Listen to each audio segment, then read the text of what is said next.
Chapter 155, Cleansing the Ring's Curse. Tarna's meeting with the Gondorian merchant caravan went far smoother than he had expected. When the caravan leader saw two of his men bowing and inviting Tarns over, he assumed they had caused trouble.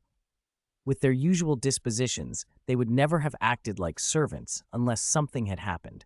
He braced himself for a rebuke from Tarns, but instead the wizard opened by asking whether Gondor was suffering orc incursions and offered to help. The merchant leader's refusal never even crossed his mind. He seized the chance and agreed at once. This was no small matter. Tarns was the sixth wizard to appear in Middle-earth and the only one actively hunting dark creatures like orcs. Even if Tarns himself didn't advertise it, his reputation had already begun to outshine Gandalf and Saruman. When people spoke of Gandalf, they pictured a kindly, tireless elder. When Saruman came up, most only recalled the tower in Isengard. Tarns, however, was known for the orcs he'd slain, the refugees sheltered in his lands, and his aid to the Dwarves against the dragon at the Lonely Mountain. Radagast the Brown and the reclusive blue-cloaked wizards had made hardly any stir by comparison. To this merchant leader, bringing such a wizard's aid to Gondor would be a triumph. He steadied himself and asked politely, "Lord Tarns, how do you plan to deal with Gondor's orc problem?" Tarns didn't answer directly. "If you can fully represent Gondor in this matter, I will tell you," he said. The merchant leader hurried to correct him. "I have no such authority, my lord, but tell me when you intend to go to Gondor, and I will inform the steward as soon as I return." Tarns thought through Melina's urgent plans and estimated the time. "Within 2 months at the latest, I will personally ride to Gondor." "Understood, Lord Tarns. I will convey your message," the merchant leader replied with sincere relief. He then scowled at the two caravan merchants and, forcing a smile, added, "My apologies on their behalf if they offended you." The two men kept their heads bowed. Tarns let his look sweep over them, gave a brief explanation, and said, "They are Gondorians. If I punished them here, and word spread, it could strain relations between Golden Tree territory and Gondor. It's better if you discipline your own people." "Thank you for your mercy," the merchant leader bowed. "I will see justice done under Gondor's laws. Rest assured." After a few more civilities and a quick exchange of news about Gondor, Tarns and Melina left. They rode straight back to the empty royal capital Leyndell and to the Golden Tree. He had forgotten, in the excitement of summoning Melina, to deal with the 2 rings Bernal had given him. Now, beneath the warm gold light under the tree, the rings lay in Tarns's right palm, exuding a distinctly black aura. Melina stared at them, frowning. "The curses on these rings are vicious," she said. Tarns asked, curious, "Can you tell what kind of curse it is?" "Yes," Melina replied softly. "These curses were not made by pure glintstone or prayer. They used a measure of soul power." Tarnas's eyes widened. "So it's tied to the soul. No wonder you can sense it." Melina nodded. "Once someone wears one of these, their body, mind, and soul can be controlled by the ring's true owner. They would lose their self and be neither truly living nor truly dead." She paused, then added, "There's also a faint link in these rings to some other entity, like a monarch to a subject. There must be another ring, far stronger in soul power, capable of controlling these two." "So they were forged to enslave," Tarns murmured. "Yes," Melina agreed. "Whoever made them was either very evil or very ambitious." A cold shiver ran through Tarns. He broke into a sweat and whispered, "Thank the Golden Tree Bernal and Egon didn't put them on right away. I could have lost 2 good friends." "If they had worn them," Melina said, "they'd have gained temporary power and physical strength, but their souls would have been slowly corrupted until the ring's master possessed them completely." Tarnis sighed. "I don't know if Golden Grace can remove such a curse," Melina answered. "Removing the curse means purging the soul trace from the rings. Golden Grace is a kind of soul energy, so it can erase the curse, but doing so will also affect the ring's ability to grant power, perhaps even reduce it to an ordinary ring." Tarns shrugged. "Better to remove a malicious curse, even if it means losing a tempting boost. I won't be anyone's puppet." He closed his eyes and reached out with his spirit to the Golden Tree. The tree answered almost at once. Golden grace began to drip, visible as soft, luminous motes, and settled into Tarnas's open palm. The black mist pouring from the rings thickened and swirled. For a moment it coalesced into a gaunt, armored figure that seemed to roar silently at the approaching light. The golden tree paid it no mind. A wave of golden grace crashed over the rings, and the black mist vanished like smoke in wind. A few minutes later, the golden grace suspended in Tarns's hand flowed into the rings. The silver-white ring took on a pure golden sheen. Tarns blinked. "Is it done?" The tree's leaves rustled and its branches swayed, an affirmative reply. Melina examined the now gold rings and said, "The curse has gone. Because the golden tree actually infused grace into them, they still grant some enhancement, but not as strong as when they were cursed." Tarns slipped one on, felt the change, then took it off with a small smile. "True, the boost is modest, useful for ordinary folk, less so for Bernal or me. The rings do have another feature. The golden grace inside can defend the wearer against dark or curse attacks until the grace is exhausted. But then the ring must return to Golden Tree territory to refill." He put the rings away. "They'll make good rewards. I remember a storm knight terribly wounded by ringwraiths. I've been wondering what to give him. A ring taken from a ringwraith and cleansed of its curse will suit him perfectly." "Good idea," Melina said. "The rings are cleansed. What's next on the list?" Tarns raised a finger, summoned Tarit with the spirit steed whistle, and offered his hand to Melina. "Don't rush. It's time to eat. Want to try what the elves cook here?" Melina settled onto the saddle beside him, her warm hand fitting into his. "I'm not particular about food, but since you recommend it, I'll try." They rode to the elven settlement. Estelle's face lit up when he saw Tarns. The little boy straightened his clothes, came forward with an elven bow, and asked politely, "Teacher Tarns, why are you here? Are you looking for Brother Elrodon and Brother Elrohir?" Tarns returned the bow with respect, then lifted Estelle into his arms and smiled. "Yes and no. I came mostly for you, Estelle." Estelle blinked. "Me?" Tarny set him on a wooden chair at the table outside the house. "Aren't you supposed to learn swordsmanship with me? I have some time today, and I've promised. If I leave in a few days, I'll be breaking that promise." Estelle said thoughtfully, "Adults are always so busy. My brothers don't seem to hurry about things." "Humans live short lives compared to elves," Elrodon's magnetic voice answered from inside the house. He stepped into the doorway, bowed to Tarns with a hand to his chest, then smiled at Melina. "It's an honor, Lord Tarnas. I am Elrodon. My father, Elrond, asked me to greet you on his behalf. May I ask the name of the lady who accompanies you? She has the grace of a nightingale's song." Melina kept hold of Tarns's hand and returned the golden tree's royal courtesy with a gentle gesture. "I am Melina. I assist Tarnas with his affairs."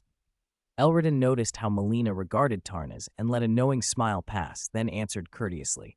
At that moment, footsteps thumped from inside the house, and Bilbo's small, excited figure burst into the doorway. "Tarnans, I didn't know you were here. Wonderful. I just learned new dishes from the elves today. You simply must stay and try them." "All right," Tarns said, surprised but amused, and nodded. Chapter 162. Fighting skills should be taught from childhood. "I should be heading back tomorrow, Tarnas."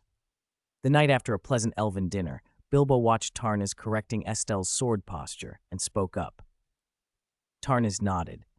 "I thought you might want to return soon. I need to make a trip to Rivendell myself so I can escort you back to Hobbiton on my way."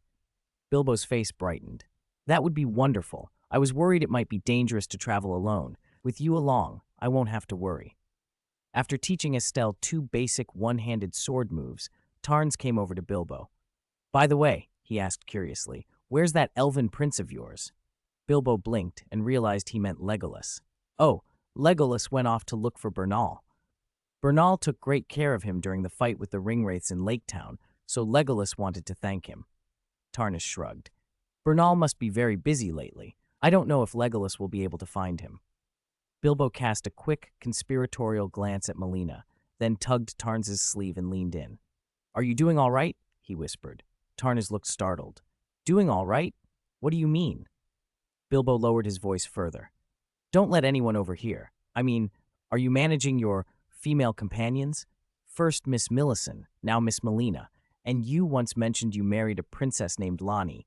I worry. Heroes in books always get into trouble with charms and beauties." Tarns gave a wry smile. Since when did you become so gossipy, Bilbo? Bilbo puffed up his chest and adopted a solemn tone. I've read many books. They all warn that heroes have trouble resisting beauties. If you mismanage these relationships, you could be in danger. But don't worry, I won't tell a soul. If things go wrong, you can always come hide at my house. I always have good food ready. Tarns laughed and nodded. All right, I'll rely on your hospitality if I become a homeless man. Estelle, curious, piped up. What are you two talking about, Teacher Tarns and Uncle Bilbo?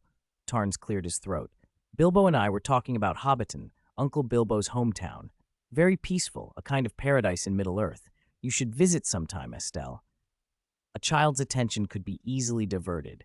Estelle brightened. Hobbiton? I'll remember that. I'll bring gifts when I visit Uncle Bilbo. Bilbo smiled at that.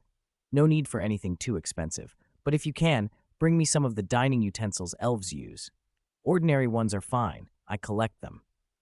Estelle cocked his head. Collecting elven dining utensils? I don't understand, but I'll remember. Tarns explained for Bilbo. Hobbits value cooking and eating. He likes things related to food. Bilbo nodded and offered, Then I'll let you try some hobbit delicacies when you come. After a few more minutes of chat, Tarnis called Estelle out to the grassy practice area to supervise more training. Thanks to Rivendell's education, Estelle's sword fundamentals were very good. Tarnis had worried he might be pushing too fast, but the boy picked up the basics quickly. Tarnis also noticed Estelle's stamina had increased since he'd last seen him. Whether from elven food, exposure to the Golden Grace, or something else, Tarns wasn't sure. Later Elrond would tell him it was Estelle's Dunedain bloodline that made him develop faster than ordinary humans. Watching Estelle's eager eyes, Tarns clapped and praised him sincerely. Your progress surprises even me, Estelle. You have real talent, and you're not wasting it. Estelle, still a child, cheered at the praise. Tarns added, When I return, I'll teach you more advanced techniques. Back home in the lands between, we call them battle skills. Bilbo noticed Estelle's puzzled expression and suggested, I think Estelle doesn't know what battle skill means. Why don't you show him one? I only understood after seeing you fight Bernal. Tarns agreed. He had Bilbo and Estelle move to a safe spot. Then he went to where Estelle had been standing and performed a battle skill, Vacuum Slash. Invisible but precise sword energy cut slender, bright marks through the golden grass, and Estelle watched with wide, shining eyes. Teacher Tarns, he gasped, is this the battle skill you'll teach me when you come back? Tarnis shook his head. Not that one. That's more advanced. You already have a good sword foundation, but you're a beginner when it comes to battle skills. You must start with the basics. Estelle nodded quickly. Tarns saw the boy was only hiding his disappointment, and so after a moment he comforted him. Don't worry. I promise you'll learn battle skills even more spectacular than that when the time comes. Estelle puffed out his small chest. I know you're saying that to make me feel better, Teacher Tarnis, but I'll be fine. While you're gone, I'll practice the basics hard and wait for you to teach me battle skills. Tarnis sighed inwardly, pleased and amused. He reached into his spatial pack and produced a carefully crafted one-handed straight sword, scabbard and all. Estelle's eyes widened at the sight. He remembered the nickname Elrond had used for Tarns and stared, breath catching. Was Teacher going to give him this sword? Tarns knelt to be at eye level with Estelle. When I left Rivendell in a hurry, I didn't give you a parting gift. I gave gifts to Fili and Kili when they became my students, so I couldn't leave you out. This sword, consider it yours. He placed the king's army straight sword into Estelle's outstretched hands, then hung an Erdtree's favor talisman around the boy's neck. This talisman slowly heals injuries, including subtle internal ones. You're still growing, and your training is intense. You'll get internal damage. This will help your body recover over time. Estelle accepted the gifts, nodding eagerly. Tarns patted his head.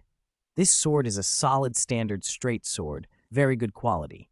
When you're older, I'll prepare a more special, powerful one for you. Estelle vowed, I'll train hard and be worthy of it. Tarns smiled and shook his head. No, Estelle, your safety matters most. Weapons are possessions. If I promised it, I mean it. Whether you or Fili and Kili, I only want you all to stay safe. Estelle tucked those words away without fully understanding them. Tarnis stood and grinned. You should be happy. Don't you want to see more of what battle skills look like? Melina and I can demonstrate. Melina gave a small sigh. You want to spar with me? Tarns quickly waved the idea away. Not spar. Blades are blind. Battle skills even more so. I don't mind injuring myself, but I won't risk hurting you. A brief smile crossed Melina's face, then she raised a practical objection. It's best to have a target to show the power of battle skills. I don't want to swing at the ground. Tarns looked around and frowned. There aren't any targets here. We could go to the Stormvale barracks, but it might be too late and disturb Estelle's rest. At that moment, Estelle raised his hand. Brother Elrodon made wooden dummies in the backyard for me to practice archery. We could use those. Tarnas brightened. Then we'll use them. If they get damaged, I'll have replacements sent from the barracks. Before Estelle went to sleep that night, Tarns and Melina demonstrated several golden tree-related battle skills. The golden light of those techniques burned into Estelle's mind long after he drifted off. Bilbo, too, remembered the glow as he went to bed. Tarnis, who rarely needed much rest, and Melina traveled that night to Ensis City. Lallana and her Caria army, rested and ready, followed Tarns out of the city towards Stormvale. They used a teleportation gate to arrive at Lake Town without alarming the locals. Following Tarns's warning about the sudden drop in temperature, Lallana had her troops put on warm winter clothing under their armor before stepping through the gate. Lord Tarns, how should I address you? Asked the Storm Knight guarding the gate, saluting as Lallana's force arrived. This army is from Caria, the knight explained, here to swap garrison duties with the Red Lion Legion. Tarns kept his explanation brief. The knight could not press for more and simply returned to his post after saluting. Lallana looked at the teleportation gate. Is this our only means of long-distance travel here? Tarns nodded. At the moment, yes. This gate is the only one that reaches here. Lallana surveyed her troops, then a small contingent of soldiers and mages stepped forward and knelt. You will assist the Storm King's forces in defending this place, she said. She turned to Tarns. Once the garrison is settled, I'll send engineers to build a small fortress here. What do you think? Tarns smiled. A fortress here would be excellent. I've wanted that for some time, but neither the Storm Legion nor the Red Lion Legion have spare manpower. Lallana replied, in the Shadowland, we learned to build fortresses ourselves to resist attacks from the remaining horned people. Protecting a teleportation point inside a fortress makes a lot of sense. Tarns agreed. Yes, let's continue. I'll take you into Lake Town, but don't expect many residents here. Most who moved earlier chose to settle in River Valley Town. Lallana looked at the town across the lake, its lights glittering on the water. Is Radon here in Lake Town now? I haven't seen him in a long time. There are many things I want to ask him. Tarnas answered, Radon should still be in River Valley Town. Lake Town's garrison is commanded by Royal Knight Freya, with a small detachment of Red Lion Legion soldiers. Lallana's brow nodded at the name Freya. Tarnas reassured her. Don't worry, Freya has been freed from Miquella's charm and is no longer under that demigod's control. Only then did Lallana relax. That's good. Chapter 163. Please take leave for the Qingming Festival. I'll be taking a day off for the Qingming Festival. I'm returning to my hometown today, so I ask for your understanding, dear readers. Chapter 164. Return to Hobbiton. Tarns led Lallana and her troops into Lake Town. After Freya arranged lodgings for the soldiers, she immediately sent a messenger to River Valley Town to inform General Radon. Radon arrived at Lake Town that night, gliding in like a pale comet under moon and starlight. He was taken aback by the woman who had come in his stead. Lowering his head, his usually impassive face finally showed surprise at a likeness that reminded him of his mother. Long time no see, he said. I wondered what happened to you. Never mind. Let the past lie. You've done well all these years. What should I call you now? Radon's mind worked fast. Within half a minute of seeing Lallana, he suspected his aunt had been sent on some secretive mission.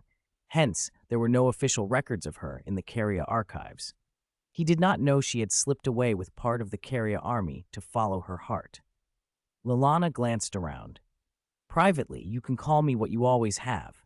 Outwardly, call me the Twin Moon Knight. Tarns told me your title, so I will address you as Shattered Star General. Radon nodded. With no pressing matters demanding his attention, and seeing the two were occupied with family business, Tarns drafted a short dispatch confirming Lallana's stationing at River Valley Town and Lake Town. He then bade them farewell and stepped through a portal back to Stormvale Castle. By morning, the residents of River Valley Town would notice that the Red Lion banner on the walls had been replaced by Caria's blue standard beside the golden tree. The next day, with Melina's help, Tarns packed for the journey. Outside Stormvale Castle, Bilbo had been waiting. Tarns smiled. "Sorry to keep you waiting, Bilbo." "No trouble at all," Bilbo replied, shaking his head. "At least you came before my second breakfast. I suppose I'll have it on the road." Melina looked puzzled. "Second breakfast?" Bilbo grinned. "Oh, please don't misunderstand. Young and lovely Miss Melina, I'm a hobbit. We eat a great many meals. Second breakfast is exactly what it sounds like. I baked some bacon rolls last night to eat on the road. Would you like one when we stop?" "Thank you, hospitable Bilbo, but I've already eaten this morning," Melina said politely. Bilbo didn't lose heart. He winked at Tarns. Tarns smiled back. "Save one for me to try. By the way, where's Legolas?" Bilbo swung up onto the small pony the elves had provided. "He didn't return last night. He's been with Mr. Bernal these past few days. I don't rightly know what they've been up to together." Tarns nodded, helped Melina onto Torrette, and said, "Then he likely didn't need me. Let's go, Bilbo. Time to send you home. Do you miss Bag End?" Bilbo's fingers automatically brushed the old coat beneath his mithril shirt. He inhaled the memory of toasted muffins drifting from the kitchen to the bedroom at dawn, and the honeyed sunlight falling on the tip of his quill through the round window.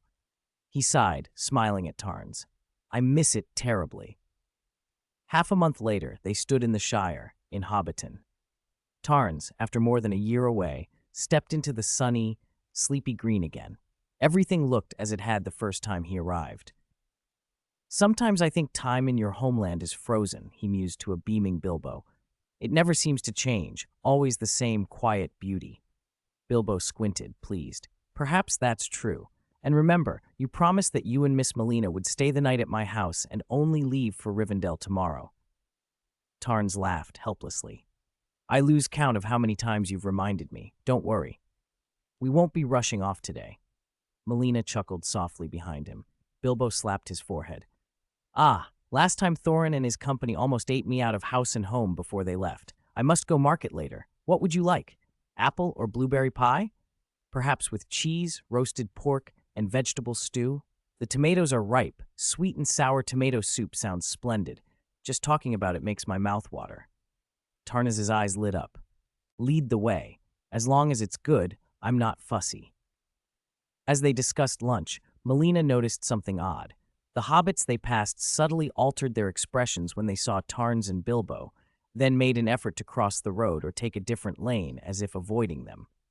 It wasn't that they didn't want to see Tarns. They avoided Bilbo more than anyone. Melina pulled up her hood and tugged Tarns' cloak. He looked where she pointed. "Melina, what's wrong?" She described what she'd seen. Tarns fell silent for a moment, then fixed his gaze along the lane. Indeed, villagers who glanced at Bilbo suddenly grew shy or fearful and deliberately avoided the trio. Bilbo noticed their sudden quiet and frowned. "Why do you two look so solemn all of a sudden? Has something fallen on the road?" Tarns drew a breath. "Bilbo, you might want to prepare yourself.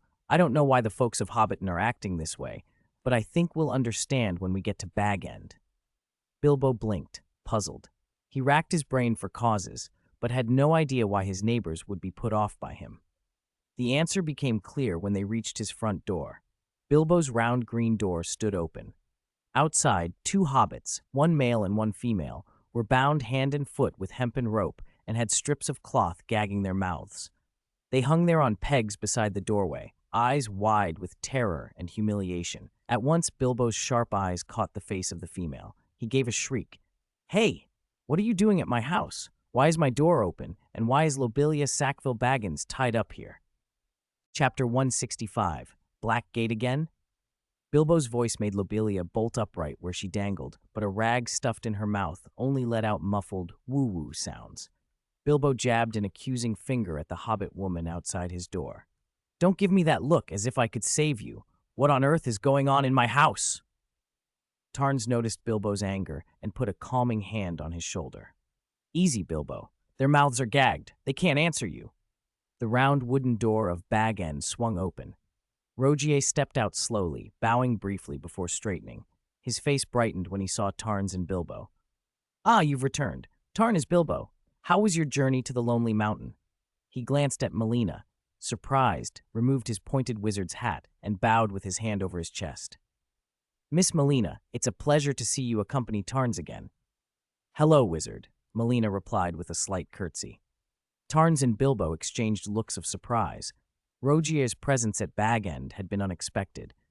Tarns dismounted from his horse, Torride, hurried forward and hugged Rogier warmly. Why are you here? Did you do this to those two hobbits hanging outside the door?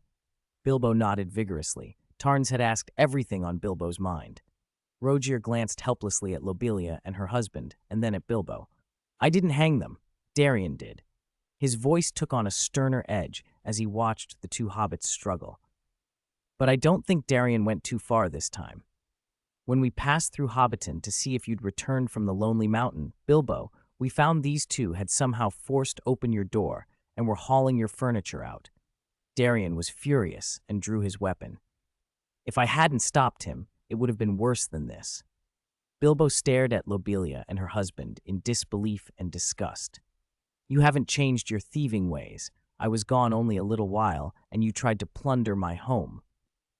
Tarns thought for a moment. So that's why the folk of Hobbiton looked panicked and avoided you when they saw you? Because of what you did? Rogier shook his head a little. Yes and no. Only these two were trying to force the door, but there were quite a few hobbits gathered outside when Darien and I came by, some kind of crowd. They scattered quickly when they saw us. They didn't scatter out of fear, Darien put in from behind them. Tarns turned and found Darien still gleaming in his silver and gold twin armor, carrying cloth-wrapped bundles that smelled of fresh food. He set the bundles down on the stone steps and suddenly sank to one knee before Tarns. Lord Tarns, congratulations on your victory at the Battle of the Lonely Mountain. When Darien rose, Tarns asked, curious, how did you know Bilbo and I had returned from reclaiming the mountain? Darien's voice rang with conviction. Lord Tarns, I need no rumor. When you go to the Lonely Mountain, I know you will drive out the evil there. Rogier watched Darien's fervor and sighed. To temper him, he said, in any case, come inside. Darien, please fetch food for 3 more people at the market. It would be my honor to serve Lord Tarns and his guests, Darien replied without hesitation, and went off toward the market again. Melina pulled her hood down over her face and looked at the pair still tied and gagged. They've been left like that? For how long? Bilbo heaved a sigh. It's a nuisance having them hanging at my door. Rogier shrugged. Only 2 days. Don't worry, Darien healed their injuries with prayers after he punished them. We've given them water and food during that time. The point was to teach them a lesson, not to kill them. It's up to you what to do, Bilbo. Bilbo glared at Lobelia's frantic, muffled pleas. I'll take them down, but I'll hand them over to the Hobbiton Constabulary. Let the law of the Shire decide their punishment. Tarnays offered immediately. Melina and I will come to the constabulary with you and speak to the magistrate. Bilbo raised an eyebrow. What will you say? Tarn straightened Bilbo's collar and smiled. That your status has changed. My dear Bilbo Baggins, don't you realize you are a friend of mine, Lord of the Golden Tree, and of Thorin Oakenshield, King under the Mountain? Tell them that while you were away at the Lord of the Golden Tree's request and invited by the King under the Mountain, thieves entered your home. I think the magistrate will ensure a fair and proper outcome. Bilbo blinked. To be honest, I never thought of either of you as regal. Neither of you have ever put on airs in front of me. I like how things are between us now more than any lofty titles. I like it that way too, Tarnas replied, and then began to untie Lobelia and her husband. He left the rags in their mouths for the moment, and they went with Bilbo to the constabulary. When Tarnas and Bilbo returned, Rogier and Darien had prepared a thoughtful lunch. Over the meal, Tarns explained the purpose of his long journey. Lord Tarns, are you seeking places with orc activity to collect their souls this time? Darien asked. Over the past year or so, Rogier and I have been to many places in Middle-earth. The Gundabad Mountains in the north, or the Black Gate in the southeast, both fit what you described. Black Gate again? Tarns raised an eyebrow. It was the second time he had heard that name. He would have to investigate the Black Gate. Chapter 166. Goodbye, Bilbo. After lunch, and after Tarns had insisted on helping Bilbo clear the table, he turned to Rogier and Darien. Bilbo, having just washed his hands, asked awkwardly, "Do you want me to fetch some books about the Black Gate from the study?" "That would be very kind of you, Bilbo," Tarns said. Bilbo padded off and returned carrying a book larger than his head, its pages browned at the edges. He set it on the table with a pleased smile. "This came down from my great-great-great-grandfather. I haven't looked in it for a long time." Rogier took it and began to read, his eyes moving quickly across the pages. By the time Bilbo served a second helping of dessert and reached for a slice of milky cheese, Rogier had already closed the book. He picked up his still-warm teacup, sipped, and smiled at Bilbo. "Thank you for the tea and for the book. Some of the details about the Black Gate don't match what I heard on my travels, but only in small ways." Bilbo shrugged. "It is an old book. Things can change."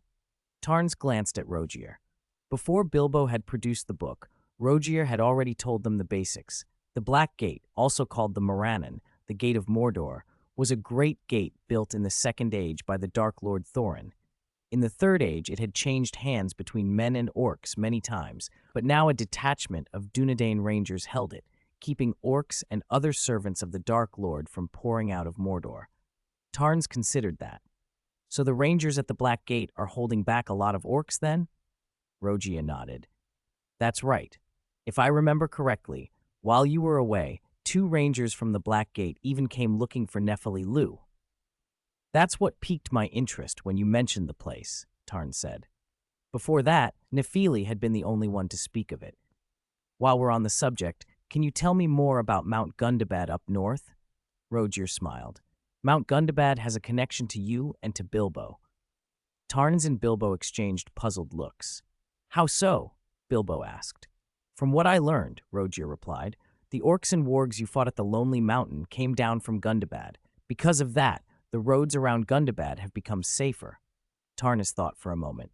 "And if Azog took most of the orcs with him, Gundabad shouldn't be very crowded with orcs now.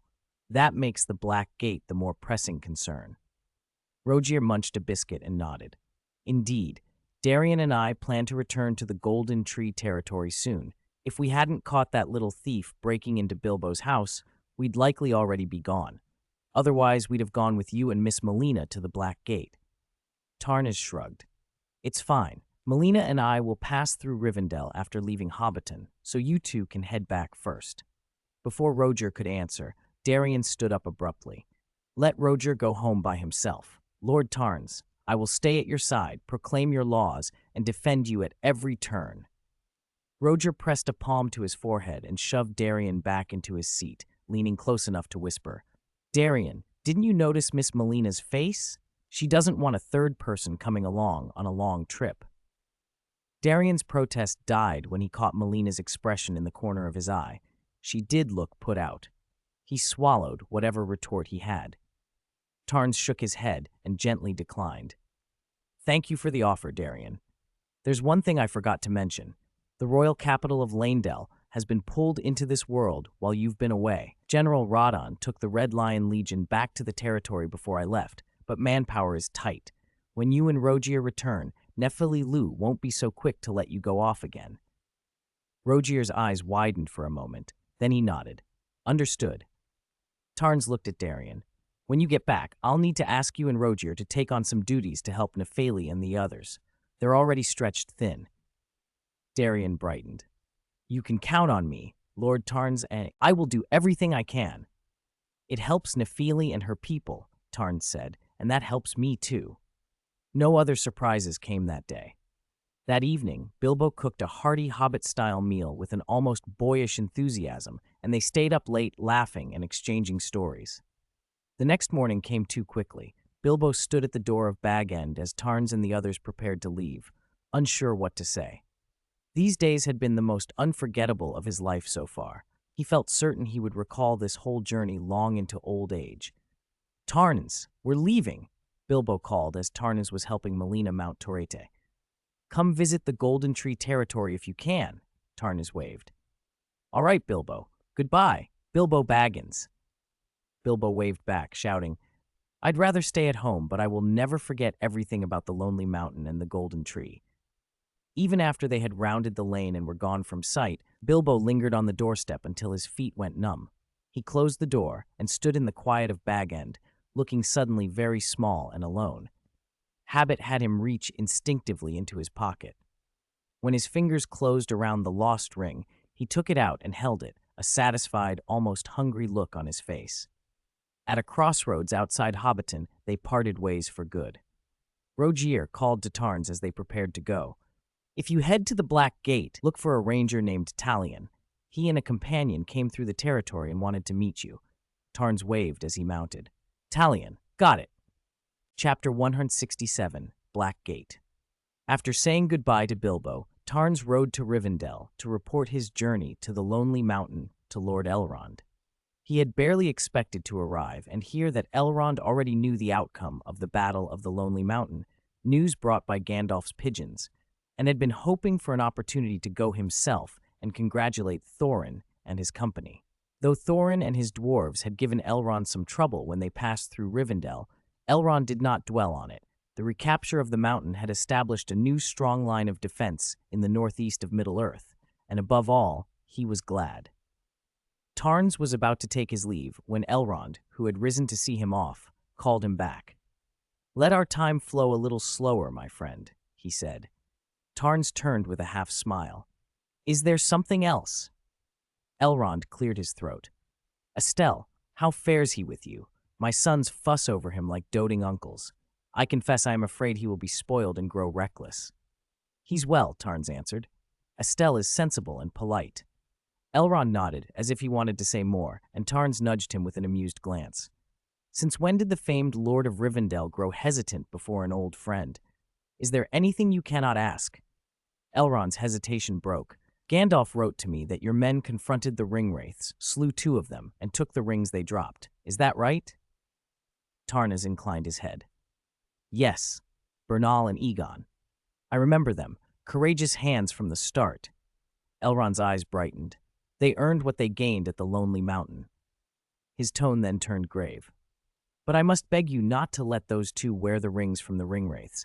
Such rings grant power, yes, but they also corrupt the wearers themselves, souls.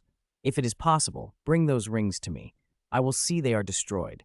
I will, of course, compensate you with treasure of equal worth." Tarns smiled and opened his hand. 2 small golden rings lay there, quietly brilliant. Elrond's breath hitched. "Those 2? I discovered the lingering malice in them and had the Golden Tree cleanse them," Tarns said. "The rings still grant power, but not as overwhelmingly as before, and their capacity to enslave a soul to the Maker has been removed." He tossed 1 ring to Elrond.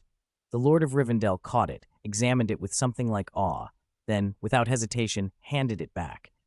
"I have much to learn of this Golden Tree of yours," he admitted. "To purify such things into so harmless a state, it is a marvel."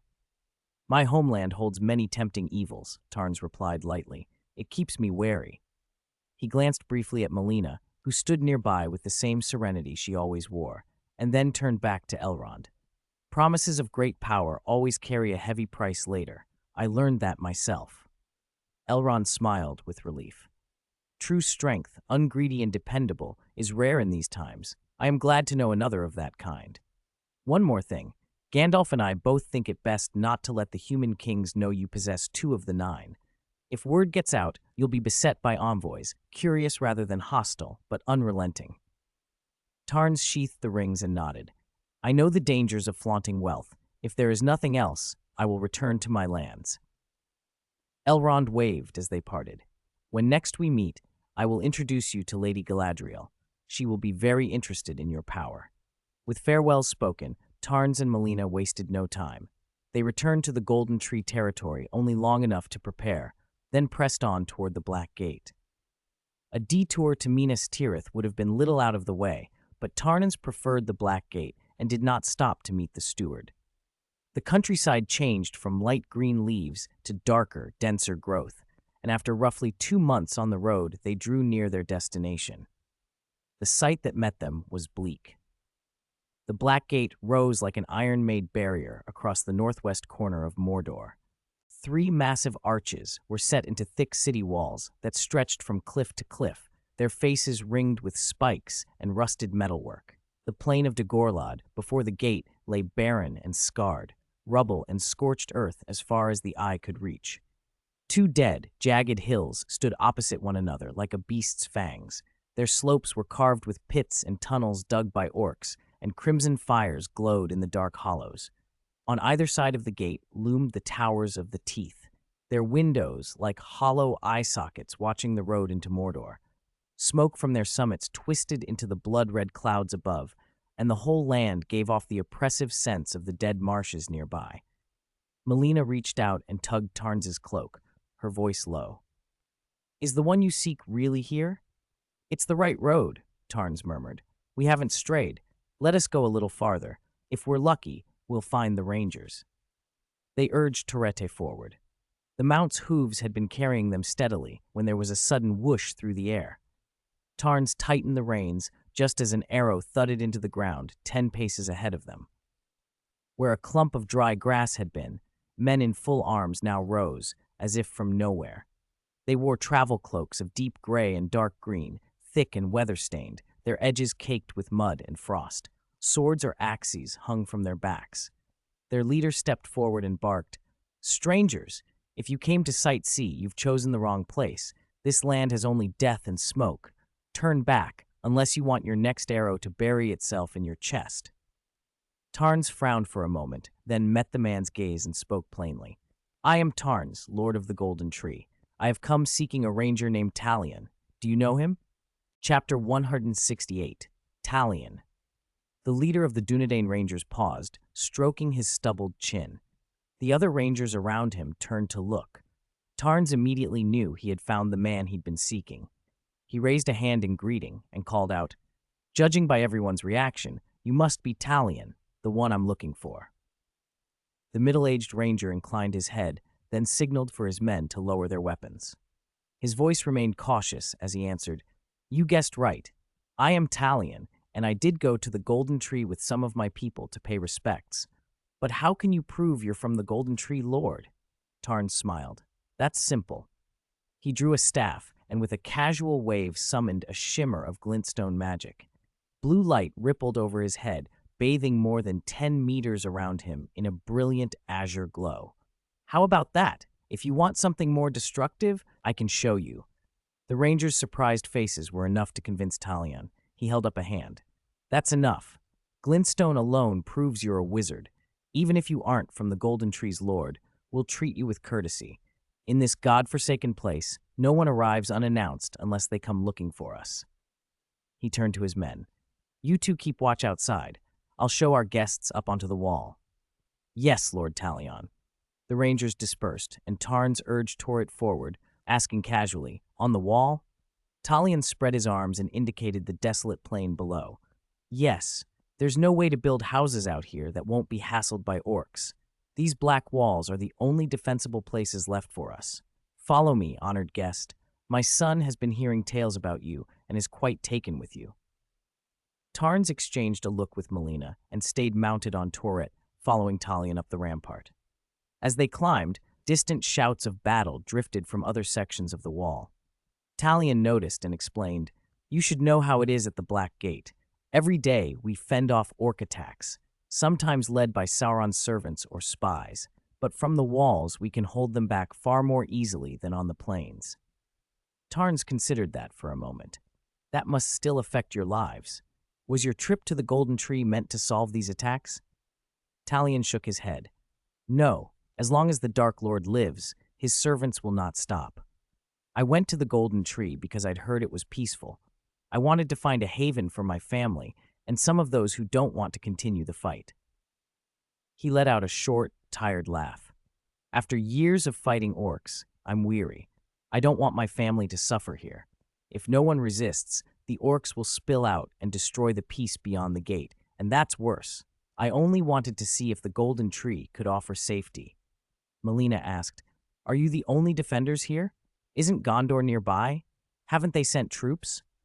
Talian's expression tightened. Gondor has broader territories to defend. Their forces are stretched thin. The fact they supply us with food and weapons is already more than we could hope for. They'd hardly finished speaking when a small group of rangers approached, bandages and splints marking fresh wounds. Lord Talion, they called. Talion frowned at the sight. Arrow wounds? Were the orcs heavier today? The captain of the group sighed. Yes, today's assault was worse than yesterday. Most of them were archers. The wall takes a lot of stray shots. He forced a smile. But we dealt with them, Lord. Talion's face darkened. Go to the infirmary. Have your wounds checked for poison. There's plenty of king's foil and other herbs. Don't skimp. The captain nodded and led his men away. Talion watched them go, the missing men weighing on him, and his frown deepened. Tarns and Melina only nodded to the sickly-eyed rangers and followed Talion onward in silence. Melina leaned close to Tarns. It's worse here than I thought. Tarns hesitated, then asked, Have you always been under such strain? Talion seemed momentarily lost in thought. Tarns had to repeat the question. He blinked and apologized. Sorry, my mind wandered. No, we didn't always live like this. When did it begin? Tarnas pressed. Talion's brow knit. About a month or two ago. The orcs inside the gate got strangely agitated, and the attacks grew more frequent. Tarns felt the pieces click into place, the same time he and Thorin had slain Azog and taken the Lonely Mountain. Could events there have ripple effects here? Talion continued. Our scouts also reported that the strongest Nazgul returned to Mordor. 2 of them were missing, though. That confirmed Tarns' suspicion. Something at the mountain had shifted the wider balance. Before he could say more, a small, delighted voice called, Father! A younger ranger who clearly resembled Talion jogged up to them. He grinned when he realized his father had brought visitors. Am I interrupting? Tarns smiled and shook his head. Not at all. We were just walking with your father. Talion turned to his son and nodded. This is Tarnes and Melina. They visited the Golden Tree and have been very kind to us. He gave his son a brief, proud look. This is my boy. He's been muttering about meeting you since I returned. The younger ranger flushed but stood straighter. I'm honored, sir, he said to Tarns, then added, a little awkwardly, I've heard the tales. Talion clapped him on the shoulder and motioned them onward. We'll spare the pleasantries for later. Come, I'll show you around the wall and where we quarter our people. If you've traveled as far as the Golden Tree, you must be exhausted. There's much to talk about and much to be done. They continued along the curved black ramparts, the wind carrying the clang of distant skirmishes. Tarns looked out over the barren plain, thinking of distant mountains and the shifting tides of war. For all the tired resolve in Talion's voice, the unrest at the Black Gate was a reminder that the shadow was not yet ended, and that events in one place could alter fate in many others. Chapter 69. Traitor? Talion led Tarnes and Melina into his living quarters, where a striking, middle-aged woman was busy sweeping. She wore a blue robe, a dagger at her waist, and her pockets bulged with what looked like throwing knives. Her calloused hands marked her as a seasoned fighter. Talion brightened, stepped forward to embrace her, and after kissing her cheek, turned to introduce her. This is my wife, Ioreth. You've already met my son Darhael outside. Ioreth paused in her sweeping and greeted them with a nod. Hello, travelers. Tarnas bowed slightly. Hello, Mistress Ioreth. I am Tarnas, Lord of the Golden Tree Territory, and a wizard. Melina gave a simple, Melina. Ioreth set the broom against the wall and wiped her hands on her apron. Talion told me long ago that he wanted to meet the Lord of the Golden Tree, she said warmly. I didn't expect you to come all the way out to this remote, dangerous place. My dear, brew them a pot of hot tea, Talion said, smiling, and bring out some of the pastries the Gondor transport left this morning. Ioreth nodded and bustled off. Talion motioned for Tarns and Melina to sit at the round wooden table. Once they were seated, he took a breath.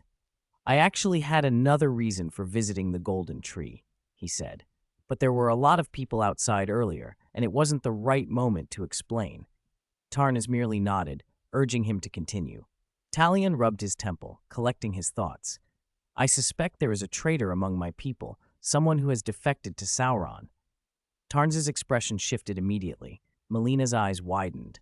Talion saw their reactions and sighed before going on.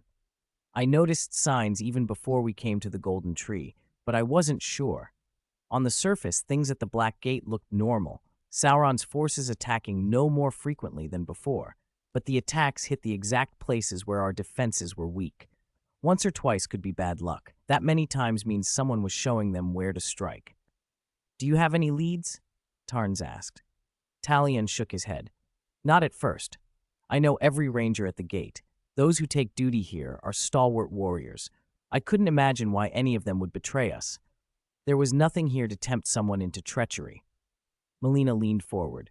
"You said, 'not at first.'" Talion's face darkened. "Yes, something changed in Mordor recently, and the traitor made a mistake. He didn't cover his tracks well." Eorith returned then with a tray, setting down a teapot and pastries with a soft clink. She sat beside Talion. "This matter was discovered by the two of us," she said. Talion waved for her to pour. She steadied the cups and handed one to each guest, then stood to pour tea for them. Tarnas accepted his cup and thanked her, signaling for the tale to continue. "We killed a patrol of orcs on a routine sweep," Talion said. "On one of them we found a letter, clearly written by one of our own." Tarns frowned. "Then why not expose him?" Eorith answered. "Because we couldn't prove who wrote it. The letter contained the shift change times, but not a name. Only those at captain level know those exact times." Talion added, "I know everyone here, but I don't know every person's handwriting. There are nearly 20 captains posted at the Black Gate." Tarns frowned at the number. Melina shook her head slightly. "That makes it very hard to be certain." "I wanted to avoid alarming the enemy and quietly find the traitor," Talion said. "But the orc attacks have increased, and we've lost good men because of information leaks. My patience is running out. I'm grateful you two arrived when you did." Tarns looked him in the eye. "You're hoping our arrival will flush the traitor out?"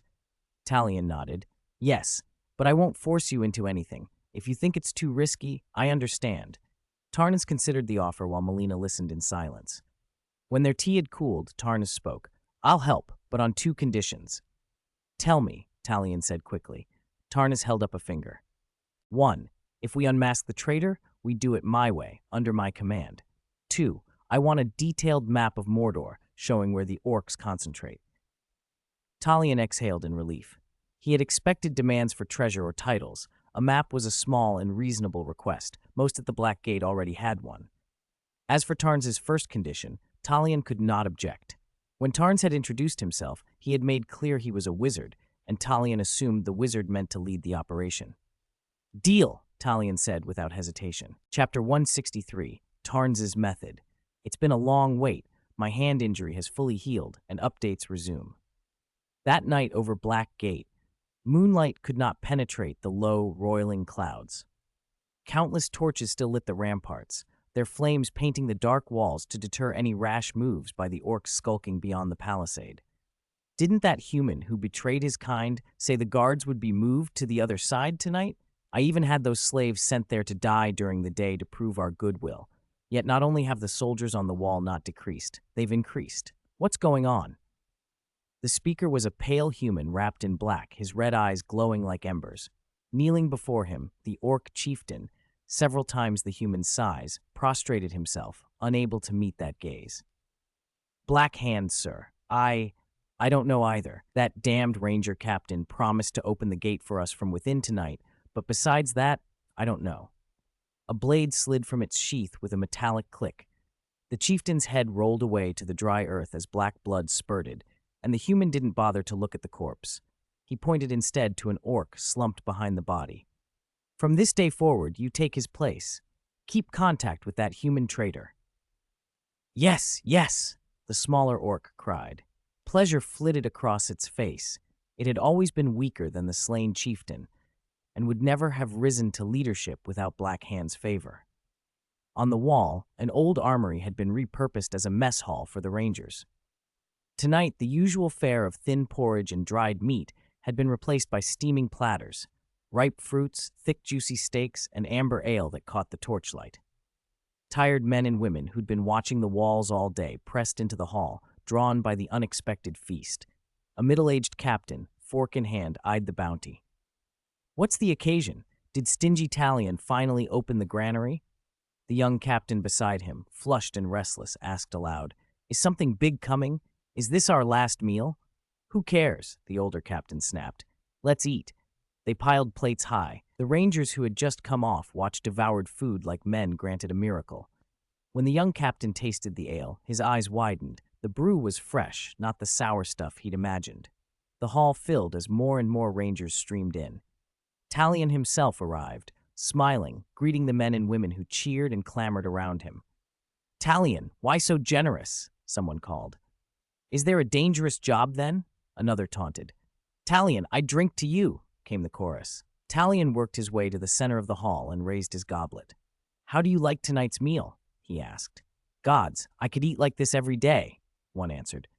"If I did, I could kill 2 more orcs." "I'd outkill you by 4, another boasted. Beside Talion, the young captain, now a little flushed from drink, burped and begged, "Tell us, Talion, what's really happening tonight?" The hall quieted. Talion looked toward the far doorway and said, "We have an important guest tonight. The food you're enjoying was provided by that guest." Laughter and speculation rippled through the hall. Talion called into the doorway, "Lord Tarns, the wizard, and Miss Melina, please enter." The name silenced the room. 2 newcomers stepped in. Tarns, dressed in the robes of a Raya Lucarian Academy professor and carrying a Carian glintstone staff, looking every inch a spellcaster, and Melina, hood drawn as always, her features hidden. Talion's wife and son closed the heavy doors behind them. Sensing something wrong, veteran rangers reached for sword hilts and narrowed their eyes at Talion and the wizard. The mood shifted from revelry to tension. Talion's face went stern. "I must tell you something unfortunate. The reason the orcs have been probing our defenses these last few days is that one of us has betrayed us, has defected to Sauron." The hall erupted. Tarns lifted his staff, and at his gesture, a Carian glintstone sword materialized and hovered behind him. The sight of it quieted the men. Few were willing to test whether the blade was truly sharp. "I've known there was a traitor for some time," Talion continued, "but I couldn't identify him. That's why I left months ago to seek aid from this wizard." Rangers who remembered his abrupt departure nodded. The explanation fit. Tarns took a step forward, his face masked, and spoke in a calm, measured voice. "Brave warriors, do not fear I will wrongly accuse any of you. You stand here guarding the peace of Middle-earth, and I would not slander such defenders. Trust, however, in my glintstone magic. It will point out the traitor." The younger captain asked, "You mean you'll use glintstone on us?" "I already have," Tarns replied with a small smile. "The charm I used, call it a truth serum, ensures your answers will be honest. For instance, you, state your name." The young captain blurted, "My name is Beckett," then slapped a hand to his mouth as if shocked at his own words. Tarns merely nodded. In truth, Tarns had not used any mystical truth compulsion. He possessed an enchanted branch whose charms could sway hearts. He ground a fragment into powder and had his allies sprinkle it into the food and drink earlier.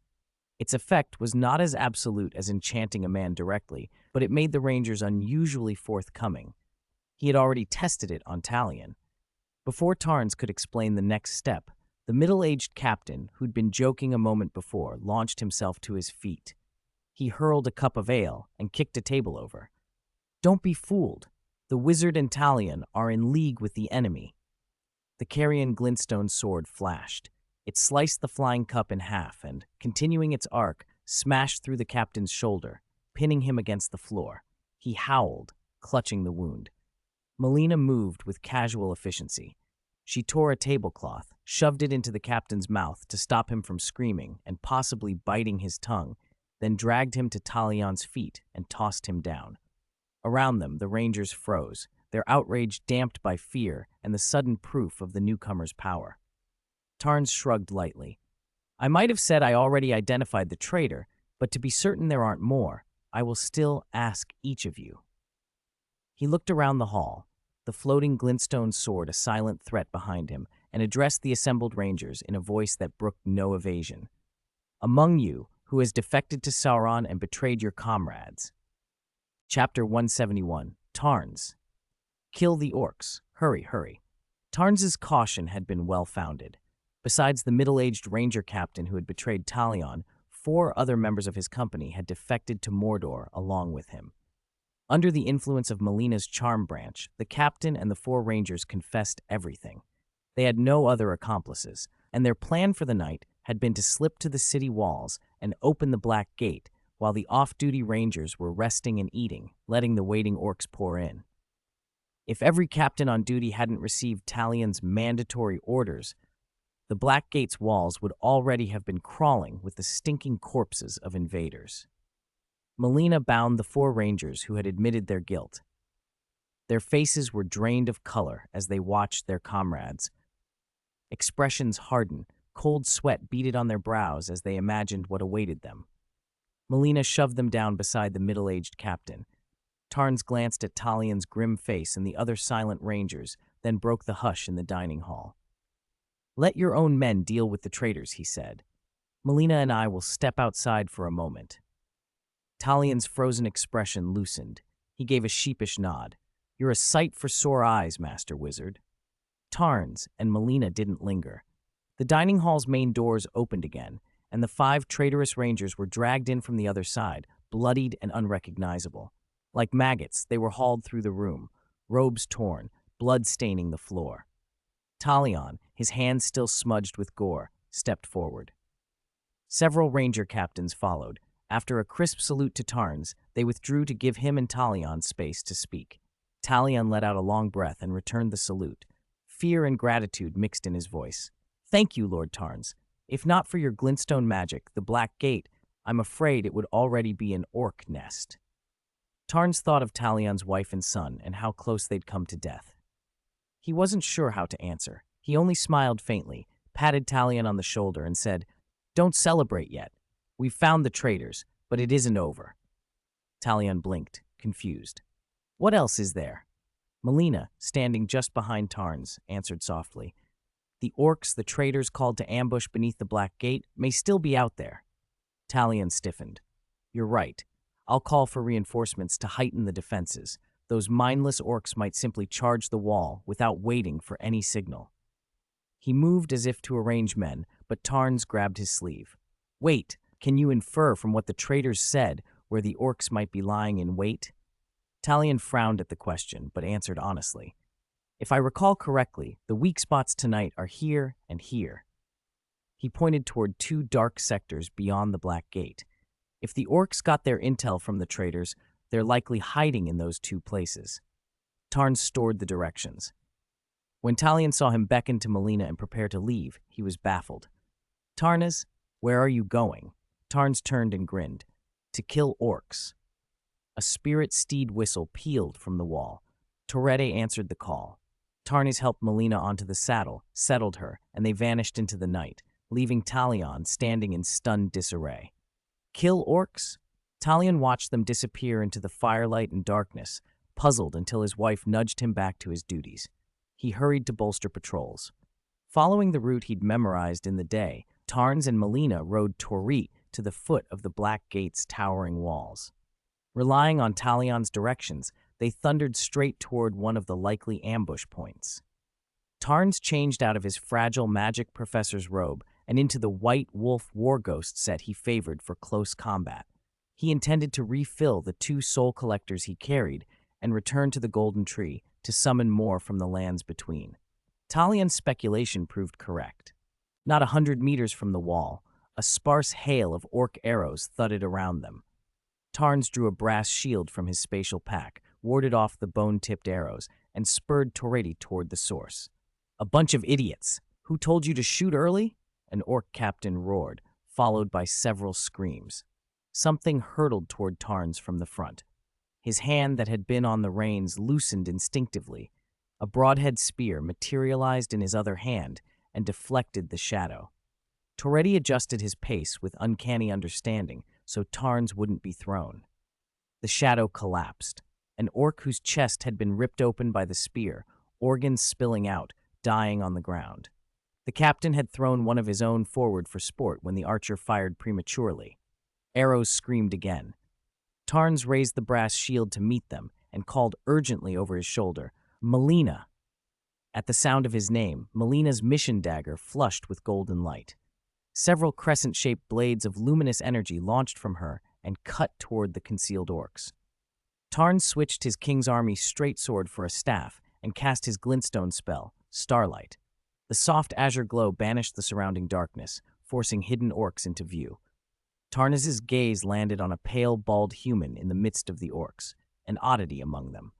He urged Toreti forward and charged straight at the man. Chapter 172. Please give me leave. I have to go out for work today. I asked for the day off and went out to run errands.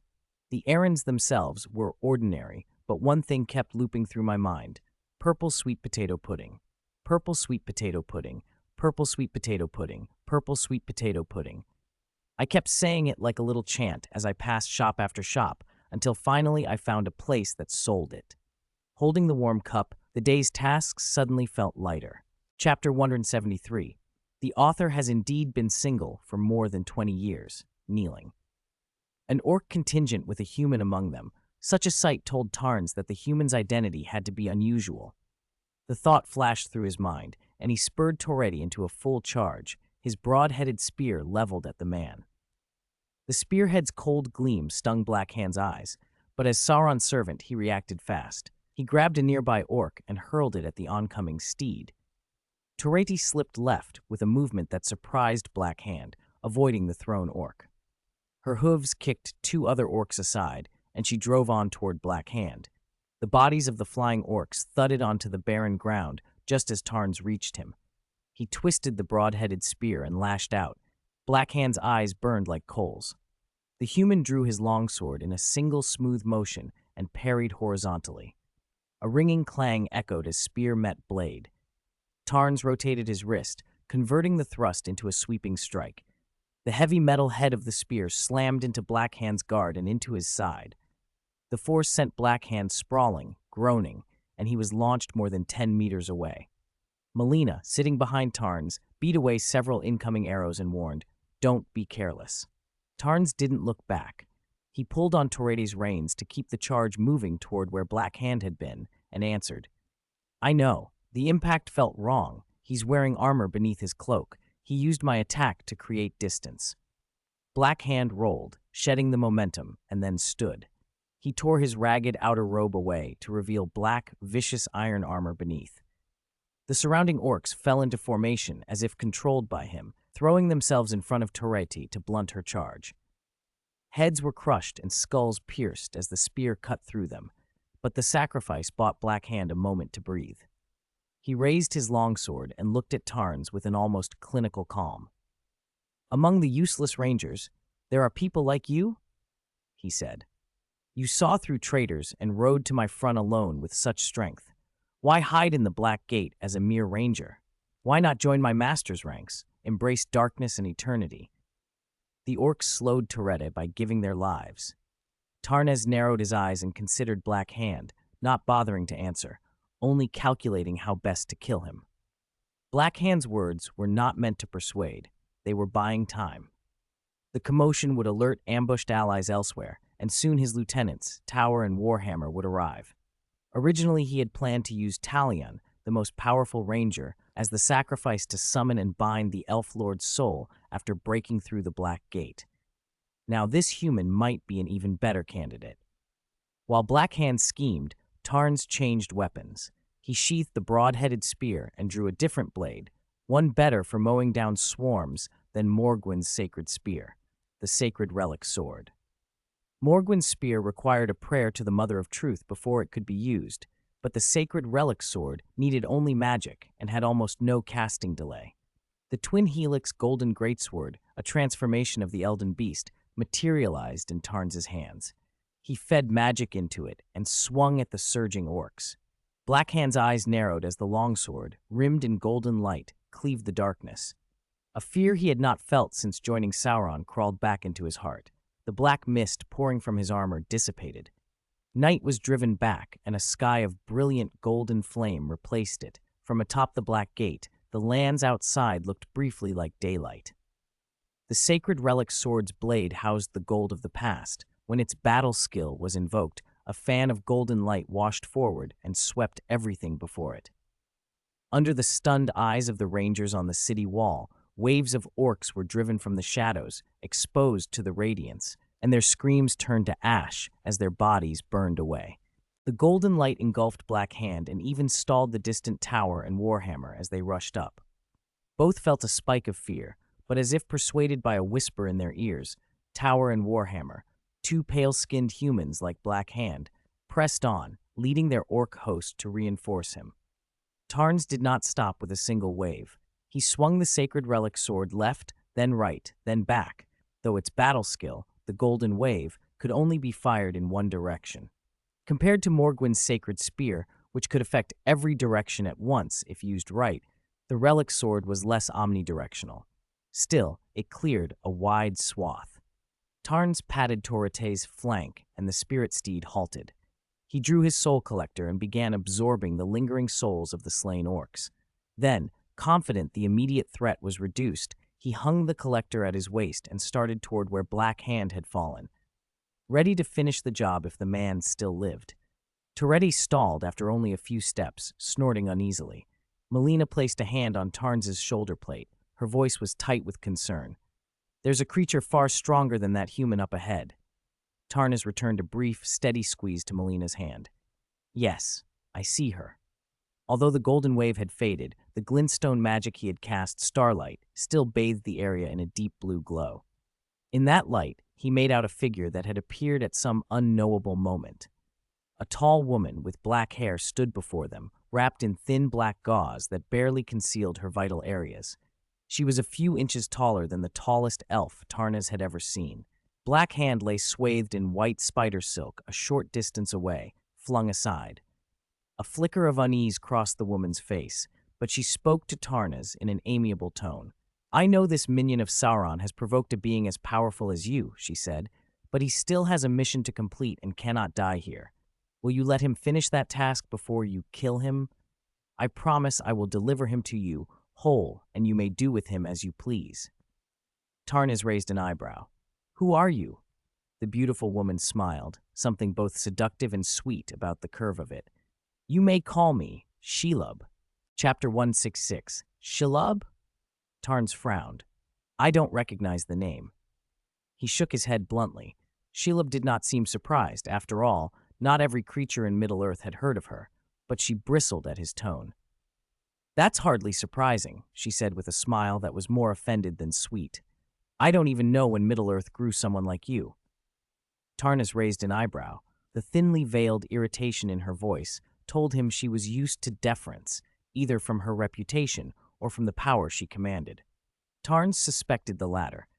Not every cat or dog could rescue the man he had just tried to finish from the golden wave of the Godslayer's greatsword. Melina, standing behind him, gave his sleeve a quiet tug. "I remember the name," she murmured. "Rogier suggested some books about Middle-earth back at Bilbo Baggins's. Shelob was listed among the dark creatures, Ungoliant's descendant. They said when she takes a human form, it's a disguise." Tarns acknowledged her with a slight pat on the arm. He hadn't personally heard Shelob's name before, but he knew Ungoliant from Gandalf's and Radagast's tales, an evil, almost divine presence. If Shelob was her spawn, her ability to pluck Black Hand from the after-effects of the Godslayer's blade made sense. What didn't make sense was why Ungoliant's progeny would save a servant of Sauron. If she was allied with Sauron, she should have struck when no one suspected her, rather than saving Black Hand and then doing nothing. Tarn's suspicion hardened. He looked toward the half-dead, smoking figure of Black Hand and asked Shelob flatly, "You said he had an unfinished mission. What mission was worth saving his life?" Shelob's smile grew brittle as she tried to bluff. "I don't know the exact details, but he bore something very important. Can you let him go for now? What do you want? Gold, jewels? The deployment of Mordor's orcs? I can arrange anything." Tarnas did not believe her. He let Torete take a few measured steps forward, then said, "What if I told you I'm only interested in power?" The smile deepened on Shelob's face. "Then you have even more reason to spare him," Tarnas snorted. "So you're saying you don't know his mission, yet you risk your life for him?" Shelob's expression flickered. Her smile vanished. "I'm trying to cooperate with you, and you accuse me of deceit?" Tarna's hand had already closed around his prayer catalyst. He shook it once, a subtle gesture, and coldly replied, "From the start, you've hidden your real self from me and dodged my questions. Now you blame me for being evasive? That's rich." Before Shelob could answer, a golden light flared from Tarn's body. She felt nothing at first and cocked her head, unsure what he was doing. Then all at once her human facade fell away. Where a woman had stood, a vast, bristling spider loomed, black chitin, jointed legs, many glinting compound eyes. Her voice, when it came, was a rasping snarl. "What have you done to me?" Tarns pulled Toreti's reins and brought the Godslayer's greatsword down. "A small spell. Hope you don't mind." Her forelegs shot up and struck the blade with a metallic clang, but Tarns did not relent. He poured strength into the swing and the greatsword bit true, sheer force, and the sharpened edge severed her foreleg. Shelob shrieked, spitting a cloud of black, poisonous mist that rolled outward, swallowing the light. "Wretched wizard," she hissed, venom and fury in her voice. The curse sounded in Tarna's ears, but he ignored it and moved straight toward Black Hand's body. Melina understood without a word. She swept her light blades in a wide arc, their holy power flashing to draw Shelob's attention. Shelob tasted that sanctity and spat more poison, the smoke thickening into a choking pall. Beneath her swollen abdomen, she spat a fine, sticky silk in long, precise threads. Enough, if Toreti stepped into it, to pin the mount and buy her time. She waited, expecting Tarns to stumble into the trap. Time stretched. She peered through the gloom and listened. A strangled scream rose, Black Hand's dying cry, and Shelob's patience snapped. Rage turned her voice to ice. "You killed him. I'll sting your flesh to rot from the bone." Tarns did not look at her. He raised the Godslayer's greatsword and unleashed a golden wave that cut into the heart of the black mist. The golden flames licked through the poison, and Shelob's eyes widened in alarm. She hurled herself free of the cloud to avoid the burning light, only to find Tarns riding Toreti closer, repeating his battle skill without a sound. Each time the waves flared, she had to leap again and again to escape. "Why do you keep dodging?" Tarns taunted, voice even. "If you're so clever, stop using that strange sword," she snarled between bounds. Tarns surprised her by nodding. "Fine." The Godslayer's greatsword vanished as if swallowed by mist, and in its place a staff sprouted in his hand. Dark wood set with blue gems that pulsed like distant stars. He leveled the staff at her. A torrent of azure light poured from the gems and filled every one of her eyes. Tarns set his staff aside and watched Shelob, the giant spider, spray green ichor and flee in a blind panic. "You told me not to use the divine corpse transfigured sword, so why did you run?" he muttered to himself, but there was no time for scolding. Shelob was astonishingly fast. In a few heartbeats, she was gone. Tarn sighed. Even so, the spider was badly wounded. If she hadn't reacted and dodged at the last moment, Comet Azur would have vaporized far more than a single leg. That monstrous head might have been wiped from the world. He had intended to kill her. He hadn't used such a devastating sorcery lightly, but he reckoned Shelob would not be able to run far in her current state. After he dealt with the nearby orcs, he could track her down. He dismounted, cut off one of Shelob's legs as a trophy, and dropped it into his spatial pack. He didn't know what the limb might be useful for, but the spawn of an evil god ought to have value, even if only as a curiosity. Perhaps Thorin's dwarves could fashion something from it. Melina nudged him. "Tarnans, more orcs are closing in." He nodded, vaulted back into the saddle, and rode toward the place where Black Hand had fallen. The black-armored wizard who had pledged himself to Sauron had been burned away by the golden ripples of the divine corpse transfigured sword. Only charred, twisted armor remained, the warped husk of a man. Black Hand's dull, broken blade lay nearby. Tarn studied the ruined armor and trinkets with a brief, detached pity. Whatever mission the dead man had carried out for Shelob was now moot. If it mattered, he could tell Gandalf what had transpired and let the old wizard puzzle it out. He took Black Hand's gauntlet and the broken sword as trophies and checked his soul collector. It had only filled to a third of its capacity. Not enough yet, but he wasn't worried. The orcs were close enough that he could hear their running steps, ragged breathing, and the scrape of iron plates. Melina peered ahead with the cerulean glow of starlight glintstone magic. "We made too much noise," she said. "Too many are coming." Tarns brought the cerulean tear flask to his lips and drank, restoring the magic he had burned with the divine corpse blade and comet azure. "Let's harvest a few more souls before they surround us, then we'll return to the Black Gate," he said. He raised the divine corpse transformed sword and swung. Golden flame waves fanned out as before, but they were split in two by a darker orange-red blaze. A pale-skinned man in black armor stood where Black Hand had been, eyes burning with a familiar heat. He hefted a two-handed warhammer and, with a double-handed swing, sent orange-red shocks to either side, cleaving the golden wave into fragments. The remaining golden ripples reached the orcs but did far less killing. Tarns frowned. That weapon was no simple hammer. Could this be the war hammer Black Hand had mentioned? Tarns shifted the sword back into a staff and drank another portion of the cerulean flask, refilling his magic. He noted the flask was nearly empty and silently scolded himself for relying on glintstone magic more and more. Next time he would prepare more elixirs for high-consumption spells and rebalance his supply of red and cerulean tears. In Middle-earth, he'd leaned on brute force and used glintstone mainly for buffs. Here, he was burning through it. Melina, behind him, watched the pale man coldly and said, "That hammer is dangerous." The man in black raised his hammer and spoke once. "Your master wishes to see you." Tarns almost rolled his eyes. He readied Comet Azure and began casting. Then, in a move so sudden it startled him, the armored man drew a dagger and slashed his own throat. For a second, Tarns thought it madness. Then his instincts screamed, "Summon," and he redirected Comet Azure at the fallen body. Before the corpse hit the ground, a great flaming eye opened behind it. The air shimmered, and with a metallic groan, a black-armored iron giant, easily 4 meters tall, stepped into being. The giant plucked the war hammer from the dead man's hands as if it had always belonged to him and swung it into the torrent of Comet Azure. The hammer's strike did not annihilate the spell, but it blocked its advance. An even louder, fiercer orange-red wall of flame rose and halted the comet in mid-flight. Tarns's face tightened.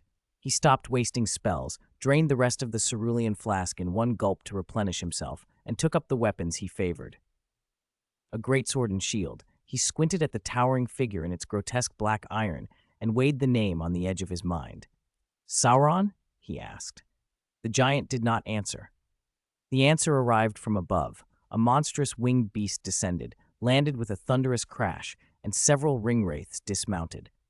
They stood behind the black giant with the solemn reverence of cultists before their master. The presence, the armor, the fell riders, everything left no doubt. The Dark Lord Sauron had come. Chapter 176, The Temptation of Sauron. Tarns held the hunting god greatsword in his hands, but even he frowned at the sea of enemies before him. Comet Azure had been stopped by Sauron's power, and Tarns, who hadn't often exchanged glintstone magic with foes, couldn't be sure whether other glintstone arts would be blocked as well. More importantly, Tarns's reserves of magic were limited. He couldn't afford to waste them probing the enemy. He needed to conserve his sorcery for the moments he would use his favored battle skills. He also knew from Bernal, Millicent, and Egon how dangerous the ringwraiths were. Don't underestimate them, because Bernal once fought through many opponents and walked away unscathed. Bernal was already one of the most elite quasi-kings among the tarnished in the lands between. If it had been anyone else, they wouldn't have survived such a siege of ringwraiths solo. While Tarns pondered his options, Sauron, standing not far away, was surprised in turn by this outsider. Though he appeared relaxed, the fact that Tarns's Comet Azure had been stopped by his power irritated him. It was only a minor irritation.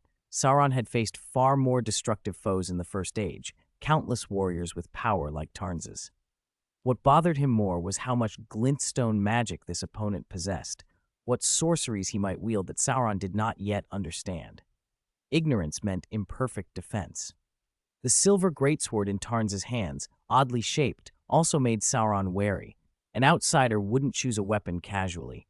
This human must believe that weapon could harm him. At this stage, Tarns's greatest danger to Sauron was the unknown, knowledge of the lands between that Sauron lacked. For a moment, the two stood at a stalemate, and the corpse-strewn battlefield fell strangely silent. Even the usually undisciplined orcs and the savage mounts of the ringwraiths dropped to their knees in near prostration. Only the 7 ringwraiths in black armor remained standing behind Sauron. Tarns tightened his grip on the greatsword. Sauron planted his warhammer in the earth to show a pretense of peace, and then, unexpectedly, extended his other hand toward Tarnas. "Friend from outside Middle-earth," Sauron said, his voice smooth. "Why not join forces with me?" Tarnas hadn't expected that.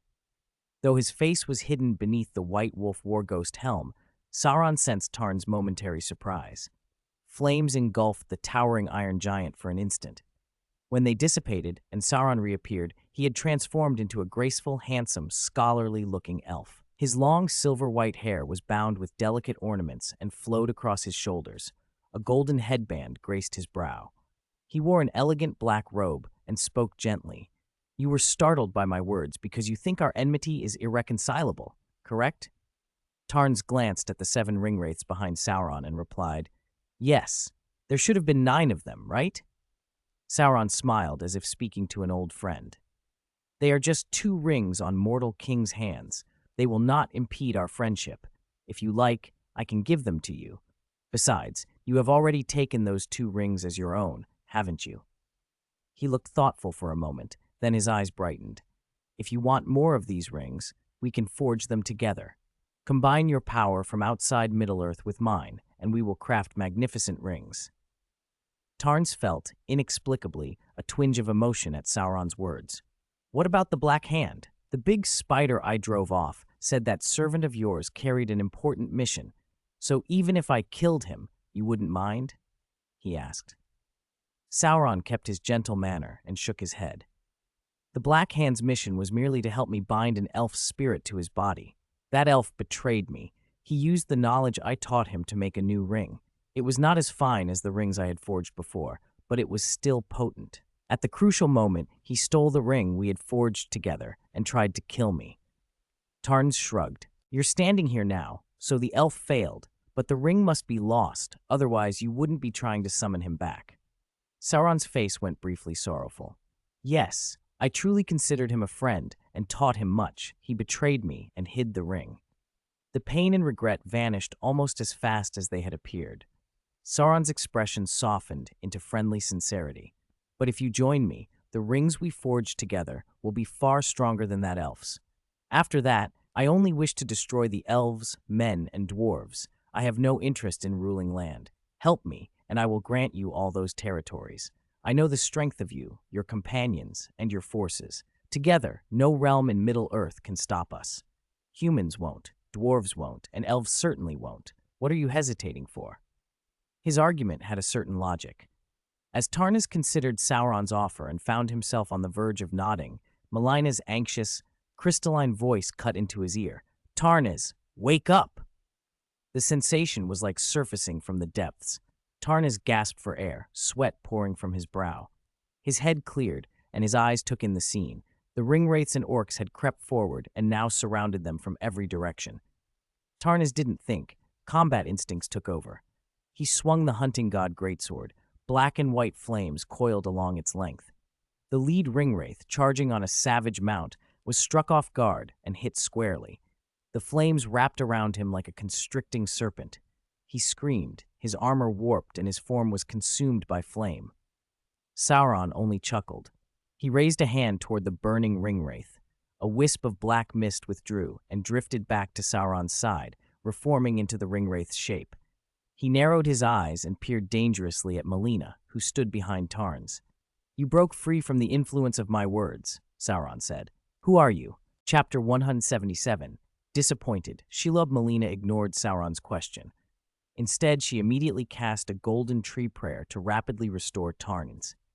After Tarnis drove back a ringwraith and watched the rider rematerialize beside Sauron, he swung the hunting god greatsword and unleashed a battle skill. Black and white flames swept through the ranks of orcs, incinerating them like torches. The golden tree prayer had recovered much of Tarns' strength, so he tightened Toretti's reins and, without hesitation, turned and galloped back the way he had come. There were too many enemies ahead. Even if most of them were cannon fodder, Tarnins refused to risk Melina or himself. He had come to the Black Gate to harvest orc souls, not to throw away his life. He had expected a confrontation with Sauron eventually, but not so soon. A fleeting black mist that had appeared when he purified the two ringwraith rings suddenly flashed through Tarns's mind. Coupled with the fact that the ringwraiths resurrected at Sauron's side after death, he suspected he'd been watched for some time. He was right. Sauron had begun to track him the moment the two ringwraith rings lost their bond. To Sauron, this wasn't mere curiosity. For Tarns to purify the ringwraiths, rings with such ease suggested a terrifying possibility. If the one ring, which held most of Sauron's power, fell into Tarns's hands, Tarns might be able to destroy it too. Mount Doom would no longer be unique. There might be another way to unmake the ring. That thought terrified Sauron. Fear was followed by calculation.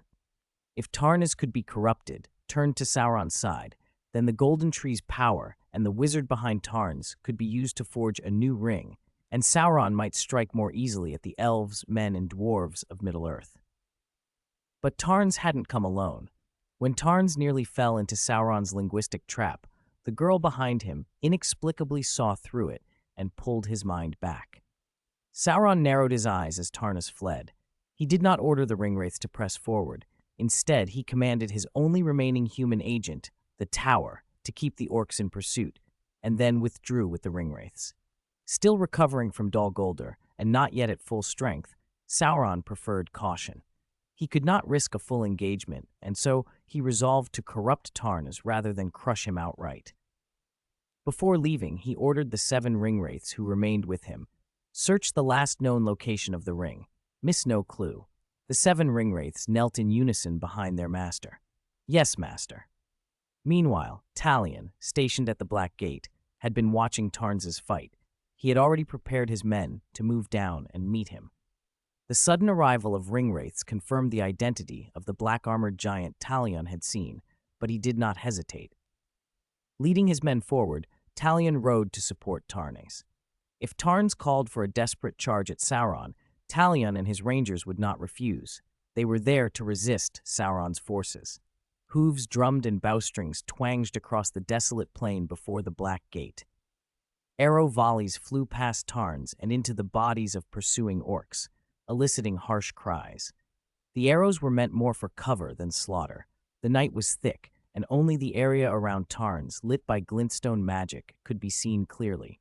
The rangers judged orc positions by shadow and sound, and relied on sheer numbers of arrows to help Tarns break free. "Tarns!" Talion shouted. Tarns saw the mounted rangers approaching, and immediately called back. "Fall back! We don't know how many enemies are out there. Besides Sauron, there's Shelob. I'm not sure she's gone." Talion faltered at the name Shelob, then made the prudent choice and ordered the rangers to withdraw to the Black Gate. Tarns was right to be wary. A portion of the pursuing orcs suddenly panicked, accompanied by the wet, hissing cries of Shelob and the sharp sound of silk being spat. Wounded and bleeding, Shelob needed fresh blood to mend herself. After Tarns had grievously wounded her, she had fled, but Sauron's appearance had altered her plans. She had hoped to return while Tarns and Sauron were occupied and snatch an easy meal. Now, disappointed that Tarns and Sauron were not engaged in battle, she shifted her attention toward the rangers near the towering walls of the gate. Seeing Tarns riding away, Shelob felt the old wounds throb. She wanted nothing more than to drag him down, but the presence of the rangers made that impossible. Reluctantly, she abandoned the thought of hunting Tarns and slunk back into the darkness to prey on the sour-smelling orcs instead. Chapter 170, Dehale's Realization. Tarns and the others made it back to the Black Gate in one piece, but the orcs did not fall back as they usually would at the sight of the high walls. Instead, they charged the gate below in a blind, furious rush. Shelob still hunted them from the dark, her presence marked by panicked screams and wet crunching sounds, yet not a single orc dared retreat.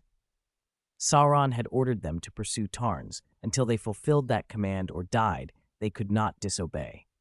From the battlements, the rangers rained arrows and hurled irregular, heavy stones. The orcs, unarmed for a proper siege and relying only on dented iron plates and rusty swords, were almost wiped out in moments. The area outside the gate fell back into a grim silence, broken only by the scuttle of a vast creature and the occasional sound of flesh and bone being torn, Shelob feasting on the fallen. Tarns did not have time to hunt the spider. After making sure the immediate area was secure, he drank from the red dew grail to restore himself. Then, wincing a little, he withdrew a small crystal that shimmered with blue star fragments from his spatial pack, crushed it against his teeth, and swallowed the grit. Star fragments were his emergency magic reserve. He had gathered many in the lands between, but they were irreplaceable now, and each one used bit into a dwindling supply. Behind him, Melina drank from the grail as well, steadying her strength. "It's a good thing I had you, Melina," Tarn said with relief. "If I'd been alone, I might have fallen into their trap." Melina pulled her hood back up and glanced over him carefully, checking for injuries. "At first I was affected by Sauron's words," she admitted softly, "but I broke free quickly. Perhaps it's because the golden tree reshaped my body with golden grace." Before Tarnas could answer, Talian's voice cut through the dusk, trembling and seeking confirmation. "You two down there, are you sure that black-armored giant was Sauron?" When he had helped Tarnis moments ago, he hadn't seen the enemy clearly. The light had been against them. He had only known that whatever force had made Tarns act so guarded had to be powerful. Now, hearing Melina name Sauron again, Talian's heart beat faster. Sauron was a name none in Middle-earth took lightly. Tarnis didn't hesitate. It was him, without a doubt. Unless there's some other being as strong who could mimic him, someone who could so easily nullify my battle sorcery, I can't think of anyone else. He changed his words from battle skill to sorcery, so Talion would understand better. Talion's expression shifted from disbelief to solemn concern. "What's wrong, Talion? If you're worried Sauron will attack, with me here he won't harm the Black Gate," Tarn said, puzzled by the ranger's reaction. Talion gave a bitter smile and shook his head. "It's not that I doubt your strength, Lord Tarns. It's that you are new to Middle-earth. You came from beyond to reclaim your homeland, yes? You may not understand what Sauron's appearance truly means for this world." Tarns scratched his head. "I heard the name from Gandalf. He warned me, said Sauron was a great threat to Middle-earth." "That old wizard's warnings are not to be taken lightly," Talion replied. "Sauron returning in Mordor is grave news. I must send word to Gondor and to the elves and dwarves as well." Tarnis's face grew serious. "I happen to be bound for Gondor to speak with the regent about an important matter. We can go together." Talion's shoulders tightened. "I wish I could go with you, but the Black Gate is the first line of defense against Sauron's armies. I must stay to command here. This is urgent, though. Lord Tarnas, Lady Melina, I'm afraid I must ask you to leave for Gondor tonight." Tarnas and Melina exchanged a look and nodded. "We're used to traveling," they said. "Thank you," Talion said, relief and worry mixed in his voice. He shouted to where his son stood nearby. "Dehail, you will ride with Lord Tarnas and Lady Melina. Take my token and deliver the news of Sauron's return to His Excellency the Regent in Gondor." Dehail hurried over and bowed to Tarns and Melina. "Father, what's happened? Do we leave now?" Talion glanced at the rangers forming up, took a breath, and answered bluntly, "Sauron has appeared." Dehail's eyes widened. He understood instantly the danger. He moved with practiced speed, tossing a few spare clothes, some dry rations, and taking his father's token. In minutes he was at Tarn's side with his horse, nerves barely concealed. "Sorry for the delay," he said to Tarns. Tarns smiled to put him at ease. "You remind me a lot of your father. I'll rely on you to guide us to the quickest road to Gondor. I'll keep you safe." Dehail surprised him by bowing his head. "I appreciate your protection, Master, but if you meet trouble you cannot overcome, if it comes to that moment, do not hesitate. Leave me. Take my father's token and deliver the news of Sauron's return to Gondor above all else." His voice was steady, despite the fear in his eyes. Tarns felt the weight of the boy's resolve and the gravity of what they were about to carry into the wider world. Chapter 179, Minas Tirith. Dawn finally pierced the heavy shadow of Mordor to the east, and Minas Tirith, the white city of Gondor, rose like a giant waking from a long sleep. Carved from pure white marble and solid bedrock, the city climbed the mountain in 7 concentric tiers, each wall rising above the next like frozen, tumbling waves. The walls soared so high, their smooth faces caught the morning light and glowed with a soft, pearly sheen, as if dusted with a sacred snow that had not melted for 1,000 years. Between the gates, Broad stone roads wound upward like great serpents, their surfaces worn mirror-smooth by generations of footsteps and reflecting the battlements and ramparts on either side. From the citadel at the summit, the Pelennor stretched away, and the Anduin ran like a silver thread through the fertile lands below. Beyond that, the black maw of Mordor marred the horizon like a festering wound. 3 riders were spurring down the road from that dark land, galloping toward the city. "Who goes there?" called the guard on the first wall. The sentries had seen Tarnes and his companions approaching from the east. A newly posted officer rode out with a troop of Gondor soldiers to the gate, taking up a defensive posture and demanding in a hard voice who they were. The soldiers behind him spread out to protect the morning traffic through the gate. Before Tarnes could answer, Diahir raised the token his father Talion had given him and shouted, "I am Diahir, Ranger of the Black Gate, son of Talion. The 2 with me are the Lord of the Golden Tree and his companion. We have important intelligence for His Highness, the Regent of Gondor." Tarnes exchanged a quick look with Melina. She understood at once. She put her hands together as if in prayer, and a golden phantom of the Golden Tree blossomed behind her. Its light fell over the officer and the passers-by. The wariness of early rising seemed to lift from them as though refreshed by a cool breeze. Seeing this, the Gondor officer did not detain them. He vaulted into the saddle, told a subordinate to hold the gate, and fell into step behind the 3 riders to escort them in. "Are you the wizard Gandalf spoke of?" the officer said as they rode. "I have heard much of you, though I never expected to see you myself. I will accompany you into the city. That will save you many interrogations."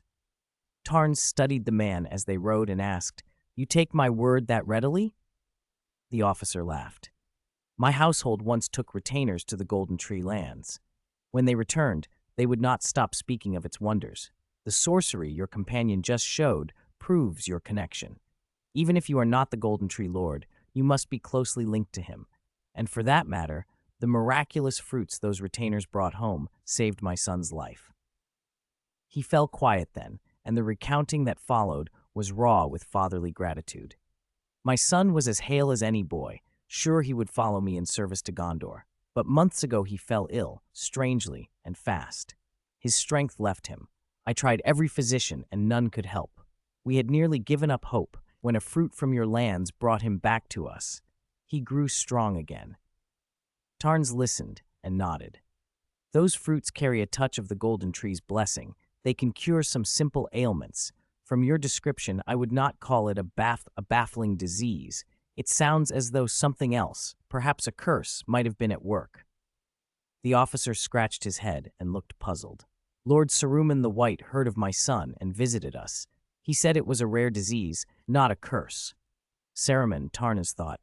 Gandalf had named him among the wizards. His power could still be considerable. Tarnes inclined his head. "Very well. As thanks for guiding us, when we are received by the Regent's Hall, I will give your son a jade pendant." The officer brightened at once, bowed, and then set his face back to duty. He had only meant to make himself remembered to a wizard who was fast becoming famous. A jade pendant would be an unexpected blessing for his boy. He turned to Diahir, more guarded now. "Ranger of the Black Gate, why did your father not come in person? What has happened?" Diahir opened his mouth. He was on the verge of naming Sauron, but the words caught. He remembered how dangerous such news was to speak lightly. He faltered. The officer tightened his brow. Tarnes saw the hesitation and stepped in smoothly. "When I went to Mordor, I found orcs on the rampage, and ringwraiths leading them to attack the Black Gate. I suspect the uprising may be linked, in some measure, to the dwarves reclaiming the Lonely Mountain. I suggested to Lord Talion that he inform the regent to draw Gondor's full attention." The officer's frown eased as Tarnes spoke. "Orc uprisings happen often enough, filthy things like ants. You can't kill them all. But ringwraiths leading them against the Black Gate, this is new. That is indeed serious." He urged his horse to a faster pace. "I will report at once and press for an immediate audience with the regent." Tarnes inclined his head and rode on, following the officer through the rising city.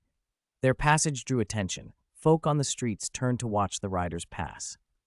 Only after Tarnes and his companions had gone did murmurs rise among them, and the city returned to its quiet, uneasy commerce under the weight of dawn and looming war. Chapter 172, Regent of Gondor.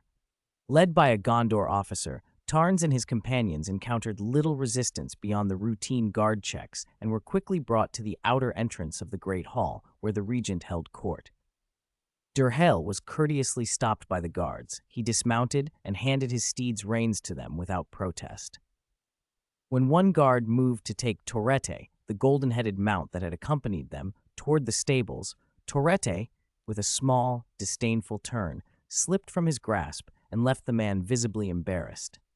After waiting for Melina to dismount, Tarns waved a hand and said gently to the guard, "Don't trouble yourself about my mount. She's no ordinary horse." He blew a short whistle.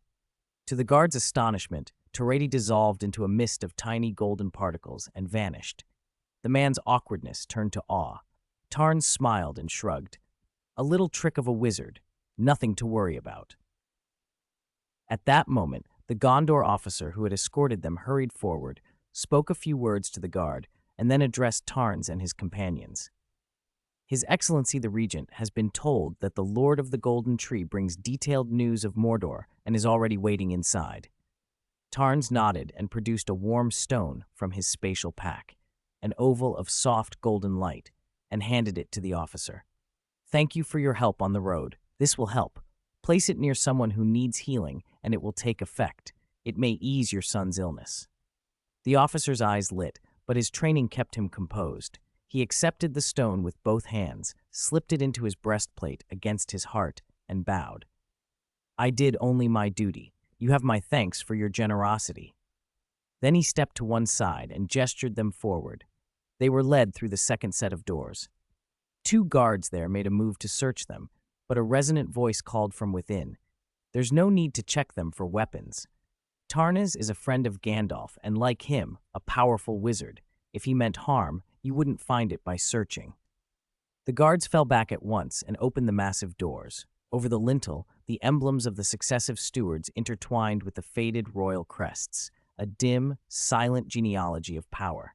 Inside, the light brightened, revealing a hall vast as any dwarven palace. A high dome floated overhead, so clear that every masterly carving stood out. Rows of colossal pillars, each several people wide, rose to support the space. Their surfaces were not smooth, but roughly chiseled, crowded with bas-reliefs of Gondor's founding kings and its greatest heroes. The carved faces and battle scenes, caught by the light, seemed almost to breathe, as if history were whispering through stone. At the far end, the throne itself had been hewn from a single block of dark, almost ink-black stone.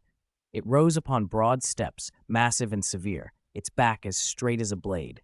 The place where a king might have sat was empty, draped in a dark velvet cloth, the emptiness itself a symbol of the regency.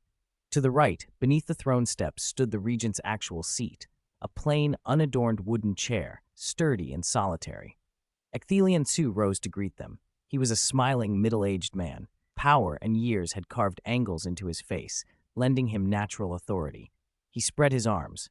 "I have heard for some time of the Lord of the Golden Tree," he said. "Gandalf spoke of you to me, but words are poor things. Only in person can one see the truth. If I had a daughter, I would gladly give her in marriage to you." Tarns bristled inwardly at the effusiveness. Melina, standing a step behind him, let a small smile surface. Then, at the last sentence, the smile faded. A cold, hostile glint of killing intent passed briefly from her to Tarns. He felt it, then suppressed it. The regent clapped once.